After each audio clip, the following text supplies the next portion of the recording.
भारत के यशस्वी प्रधानमंत्री नरेंद्र मोदी द्वारा 5 जून को विश्व पर्यावरण दिवस के अवसर पर एक पेड़ मां के नाम अभियान की शुरुआत की। इस पहल का मुख्य उद्देश्य वर्तमान समय में बढ़ती ग्लोबल वार्मिंग से निजात पाना एवं इस धरा के भविष्य को सुरक्षित रखना। इसी परिप्रेक्ष्य में जिले के नामी school sacred heart senior secondary school में एक पेड़ मां के नाम अभियान का सफल आयोजन किया गया। देखिए ब्यूरो रिपोर्ट। नमस्कार, आप देख रहे हैं भोपाल तक। मैं हूं आपके साथ राकेश तिवारी। अगर मध्य प्रदेश सरकार की बात करें तो एक पेड़ मां के नाम, ये मुख्यमंत्री डॉक्टर मोहन यादव का पायलट प्रोजेक्ट इस समय मध्य प्रदेश में देखने को मिल रहा है। कोई भी संस्था हो, चाहे वो भारत सरकार की जितनी भी संस्थाएं हैं, ये निर्देशित है कि एक पेड़ मां के नाम आपको प्लांटेशन की शिथिलता और कार्यशीलता को देखते हुए लगाना है। कटनी कलेक्टर की भी अगर हम बात करते हैं तो पर्यावरण को लेकर के वो भी काफी संवेदनशील हैं। जिले के हर क्षेत्र में एक पेड़ मां के नाम का अभियान चलाया जा रहा है। उसी परिप्रेक्ष्य में प्रियदर्शनी बस स्टैंड स्थित सेक्रेड सीनियर सेकेंडरी स्कूल में भी आज एक पेड़ मां के नाम का अभियान चलाया गया। ये अभियान देखा जाए तो वस्तुतः क्यों चलाया जा रहा है? सीमेंट कंक्रीट के जंगलों में रह रहे हैं हम आप। पर्यावरण के साथ जिस प्रकार से मानवता ही पर्यावरण का विनाश करने पे तुला हुआ है। हम बात अगर करते हैं कि पर्यावरण को समायोजित और संतुलन करने की बात जब आती है, तब हम एक पेड़ मां के नाम याद करते हैं। लेकिन अगर उसी जगह अगर हम देखते हैं छत्तीसगढ़ में जिस प्रकार से अडानी द्वारा पेड़ों का संहार किया जाता है, तो सरकार पे प्रश्न खड़ा हो जाता है। आज एक पेड़ मां के नाम जिस प्रकार से ये अभियान चलाया जा रहा है, ये बच्चे आप देख रहे हैं, सभी पौधे के प्रति जो समर्पण है इनको तो सिर्फ समर्पण की भावना स्कूलों में सिखा दी जाती है, लेकिन पेड़ के संरक्षण की जो भूमिका होती है वो कहीं ना कहीं प्रश्नवाचक घेरे में आती है। तो आज जिस प्रकार का कार्यक्रम हुआ है, मैं शिक्षकों से बात करूंगा कि ये इवेंट ऑर्गेनाइज करके सरकार की बातों को निर्देशित कर रहे हैं कि अपने हृदय की आवाज को सुनकर के एक पेड़ मां के नाम समायोजित कर रहे हैं। नमस्कार सर। नमस्कार सर। अधिक से अधिक हमें पेड़ लगा करके इस वातावरण को स्वच्छ करना है। सभी लोगों को यह हम निर्देशित करें, आदेशित करें या बताएं कि पेड़ लगाने से हमें कौन कौन से फायदे होते हैं। पेड़ हमारे लिए छायादार भी होते हैं, फल भी देते हैं। यदि हम उनको अपनी तरह नहीं रखेंगे तो हमारा वातावरण जो है पूरा गिर जाएगा। इसीलिए हमने आज यह कार्यक्रम भारत सरकार को दृष्टिगत रखते हुए अपने विद्यालय में आयोजित किया। हमारे विद्यालय के करीब 500 विद्यार्थियों ने बढ़ चढ़कर हिस्सा लिया और सभी ने एक से एक नए पेड़ लगाए, जिसमें फलदार भी वृक्ष हैं, फूलदार भी हैं और खुशबू वाले भी हैं। फलदार वृक्ष हैं और खुशबू वाले भी हैं।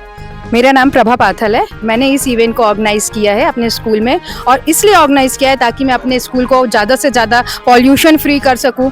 जितने ज़्यादा बच्चे हमारे इस प्रतियोगिता में बढ़ चढ़कर भाग लें, ताकि हमारे स्कूल का जो एनवायरनमेंट है वो बहुत अच्छा हो सके। इसलिए मैंने इस कार्यक्रम को जो है अपने स्कूल में जो ऑर्गेनाइज कराया। स्कूल का एनवायरनमेंट जी, और हम आप रह भी तो रहे हैं, हाँ, इसी समाज में रह रहे हैं जी। तो सिर्फ केवल स्कूल के एनवायरनमेंट को बदलने की बात कर रही हैं कि पूरे समाज की बात कर रही हैं? पूरे समाज को मैं ये मतलब एक न्यूज़ पहुंचाने चाह रही हूँ इस माध्यम से, कि पूरा समाज इसको देखे और इससे इन्फ्लुएंस्ड हुए, ताकि वो इस चीज को समझे कि पेड़ हमारे लिए कितना ज्यादा जरूरी है हमारे लाइफ के लिए, ताकि जो है वो भी अपने घरों में जो है वो पेड़ों को लगा सके। सर क्या नाम पड़ेगा? प्रदीप शर्मा। सरकारी आदेश का पालन तो नहीं किया जा रहा है? सर हमारे यहाँ पर हर शनिवार को सीसी एक्टिविटी के नाम पर नवाचार प्रयोग किया जाता है। नई शिक्षा पद्धति के अनुसार हम हर शनिवार को कुछ नए नए इवेंट्स करते हैं। तो आज मैडम का ये उद्देश्य ये था कि क्या कहते हैं, हरियाली को देखते हुए, सावन को देखते हुए, साथ ही साथ कुछ एक ऐसा इवेंट किया जाए जिससे कि लोगों के अंदर जागरूकता पैदा हो प्रकृति के प्रति। तो इसलिए इस कार्यक्रम को आज रखा गया था कि जिसमें समाज में एक ऐसा वातावरण पैदा कर दिया जाए जिससे लोगों में जागृति आए पर्यावरण को लेकर के। समाज की बात आपने किया। समाज के लिए देखा जाए तो एक शिक्षक की भूमिका समाज के लिए रीढ़ की हड्डी के समान होता है। आज हम आप सीमेंट कंक्रीट के जंगलों में रह रहे हैं। रह रहे हैं कि नहीं रह रहे हैं? जी जी जी जी बिल्कुल। लेकिन पर्यावरण की बात अगर करते हैं तो आज पर्यावरण के विनाश का कारण हम ही आप बन रहे हैं। तो जनता से क्या अपील करना चाहते जनता से मैं आग्रह करना चाहूँगा कि जब कभी भी आप कुछ भी नवाचार करना चाहते हैं, अपने घर में यदि जन्मदिन मना रहे हैं, कुछ भी होने वाली नई क्या कहते हैं गतिविधियाँ पूजन रख रहे हैं, किसी प्रकार का कोई फंक्शन कर रहे हैं, तो कम से कम अपने आसपास एक पौधे को भी स्थान दें, जिससे कि वो आपका कार्यक्रम पूरा सफल माना जाए। जब आप पौधे को अपने पास रखेंगे तो हरियाली होगी, हरियाली से वातावरण बड़ा अनुकूल बनता है और साथ ही साथ आपकी पूजा और सभी कार्यक्रम सार्थक होते हैं। हरियाली वातावरण को बहुत ही अनुकूल रखता है। डॉक्टर मोहन यादव विदेश दौरे पे हैं, शायद अगर इस इवेंट को देखेंगे तो कहीं न कहीं उनके हृदय में जो प्रेम जागृत होगा इस स्कूल के प्रति, तो ये बातें समझने और सोचने की होंगी। लाडली बहना से बेटी बचाओ बेटी पढ़ाओ तक की भूमिका बड़ी ही एक सुंदर छवि मध्य प्रदेश में प्रस्तुत कर रही है। हमारे साथ आज लाडली बेटी है, एक पेड़ माँ के नाम उसने भी लगाया है। उसी से जानना चाहता हूँ कि ये हरियाली जो है, इस हरियाली को देख करके आपके मन में क्या है? क्या नाम पड़ेगा बेटा? अंशिका द्विवेदी। आपका? अंजनी मिश्रा।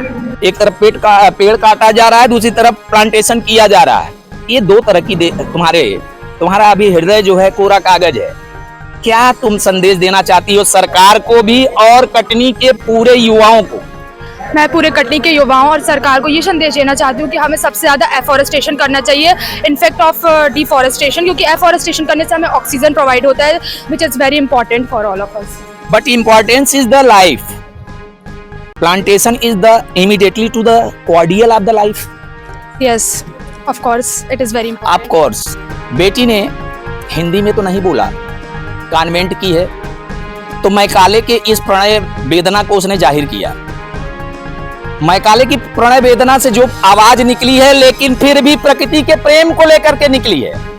देखते रहिए भोपाल तक सबसे करता है अपील, एक पेड़ समाज हित में, अपने परिवार के हित में जरूर लगाइएगा, तभी तो होगा सुचिता का विकास और तभी होगा भारत सरकार के दिए गए निर्देशों का 100% पालन। पेड़ लगाइए, काटिए नहीं। देखते रहिए भोपाल तक। मैं राकेश तिवारी, जय हिंद जय भारत।